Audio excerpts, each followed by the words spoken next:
মদিনার আকাশ সেদিন খুবই সুন্দর শান্ত ছিল, কিন্তু হযরত ফাতেমা রাদিয়াল্লাহু তাআলা আনহার হৃদয় ছিল অশান্ত। চারিদিকে শুধু ঈদের আনন্দ, কিন্তু তাদের ঘরে ছিল দুঃখ। ঘরের বাইরে হযরত ইমাম হাসান ও হোসাইন রাদিয়াল্লাহু তাআলা আনহু দেখলেন তার মতো ছোট ছোট বাচ্চারা নতুন জামা পরে ঈদের ময়দানে যাচ্ছে। এটা দেখে হযরত হাসান রাদিয়াল্লাহু তাআলা আনহু তাদের বাড়ির দিকে আসতে লাগলেন।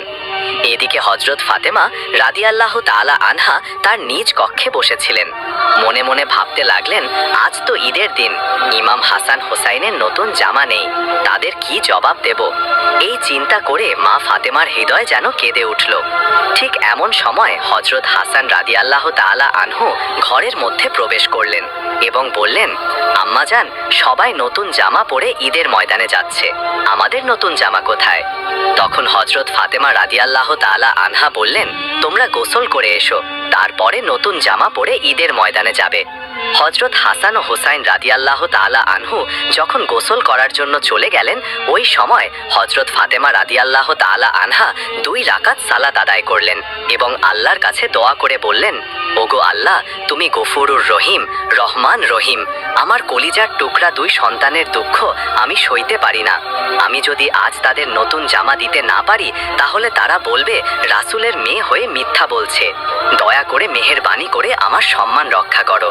হে আল্লাহ, তাদের 2টো জামার ব্যবস্থা করে দিন। এই দোয়া করার সাথে সাথেই হযরত জিবরাইল আলাইহিস সালাম দর্জি সে 2টি জামা নিয়ে হযরত হাসান হোসাইনের কাছে হাজির হলেন এবং বললেন, এই নাও তোমাদের ঈদের নতুন জামা, তোমার মা তোমাদের জন্য জামা নিয়ে আসতে বলেছে। এই কথা শুনে ইমাম হাসান ও হোসাইন রাদিয়াল্লাহু তাআলা আনহু জামা নিয়ে খুব খুশি হয়ে বাড়ির দিকে যাচ্ছিলেন। কিতাবে এসেছে, এই জামার একটি রং লাল, আরেকটি রং সবুজ। এদিকে হযরত ফাতেমা রাদিয়াল্লাহু তাআলা আনহার হৃদয় যেন কিসের কষ্ট হচ্ছিল কিছুই বুঝতে পারছিল না। ঠিক ওই সময় হযরত ইমাম হাসান ও হোসাইন রাদিয়াল্লাহু তাআলা আনহু ঘরের মধ্যে প্রবেশ করলেন। হযরত ফাতেমা রাদিয়াল্লাহু তাআলা আনহা তাদের হাতে এই পোশাক 2টি দেখে অবাক হলেন এবং তার হৃদয়ে যেন কষ্টের মেঘ ঘনিয়ে এলো। ফাতেমা রাদিয়াল্লাহু তাআলার মনে এক অদ্ভুত কষ্টের অনুভূতি ঘনিয়ে আসলো। এই জামার রহস্য আর হাকিকাত জানার জন্য তিনি আর দেরি না করে হযরত মুহাম্মদ সাল্লাল্লাহু আলাইহি ওয়াসাল্লামের কাছে যাওয়ার সিদ্ধান্ত নিলেন। অন্যদিকে হযরত জিবরাইল আলাইহিস সালাম হযরত মুহাম্মদ সাল্লাল্লাহু আলাইহি ওয়াসাল্লামের কাছে হাজির হয়ে বললেন, হে আল্লাহর রাসূল, তোমার নয়নের মণি মা ফাতেমা 2টি জামার হকিকত জানার জন্য তোমার এখানে আসছে।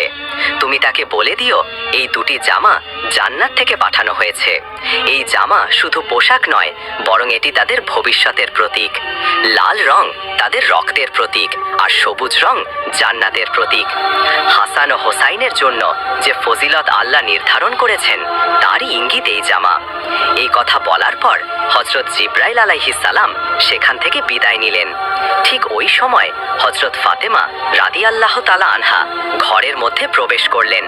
তখন রাসূল সাল্লাল্লাহু আলাইহি ওয়াসাল্লামের চোখে পানি এসে গেল। তিনি বললেন, হে ফাতেমা, আমার এই 2টি কলিজার টুকরো যে কত বড় মর্তবা লাভ করবে, তার এক ঝলক আল্লাহ রাব্বুল আলামিন আজ আমাকে দেখিয়েছেন। ফাতেমা, তোমার সন্তানদের জন্য এই জীবন যেমন পরীক্ষার, তেমনই ফজিলতের। তারপর মুহাম্মদ সাল্লাল্লাহু আলাইহি ওয়াসাল্লাম আল্লাহর কাছে দোয়া করে বললেন, হে আল্লাহ, এর পরিবর্তে তুমি আমার উম্মতকে নাজাত দিও।